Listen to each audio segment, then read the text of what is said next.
Nitwa Ntimaramaza Joseph, nkaba ndi umurongozi wa Groupe évangélique pentecôtiste de l'universitaire de Mwaro. Groupe yagiriwe amahirwe yatewe iteka n'Imana mu gukora igikorwa cyo gusohora indirimbo mu buryo bwa audio n'ubwa visuel. Iyo groupe yatanguye mu 2001, itangurana n'abamambre bashika kuri babiri, harimwo Gahugano Consolata na Gwamaho Jean Pierre.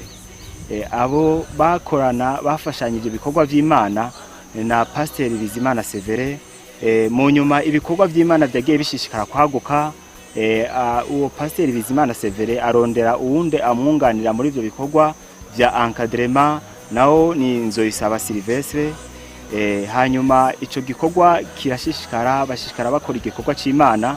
Hanyuma Imana nayo ishishikara ibungura umuvumba, ku buryo twovuga mu myaka y'2010 ushira 2011 igikorwa c'Imana cyashishikaye gutera imbere. Groupe iraramura abanyeshuri batari bake, iraramura abo twovuga babaye nk'imboneza canke nk'urumuri muri groupe.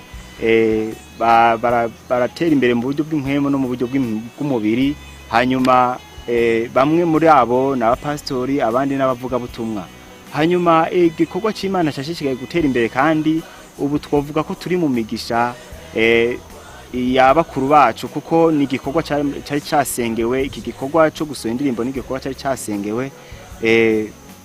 None ubu turanezerewe cyane kuko igikorwa cyateye imbere, tugeze ku bamambre bashika 200, kandi turashima Imana aho ibikorwa vy'Imana bigeze.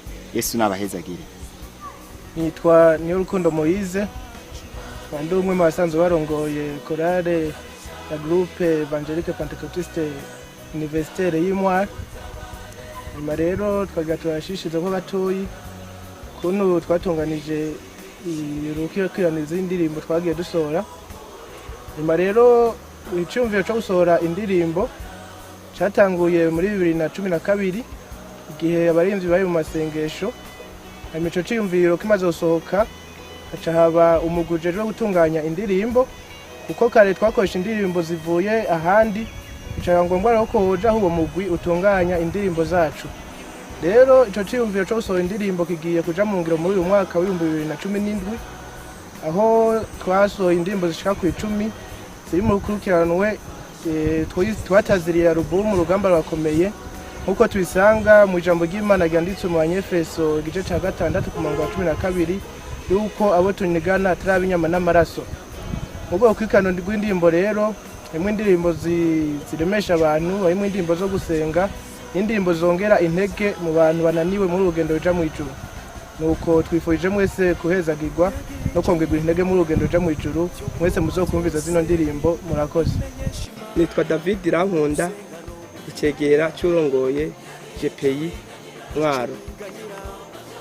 Nkuko dusoma amajambo y'Imana mu gitabo cy'Abaheburayo iyo cya 11 ku murongo wa mbere, havuga ngo ukwizera no kumenya ibyizigirwa, udakekeranya ngo ntibizoba, kandi bitabonwa niko kubitumenyesha hari by'ukuri.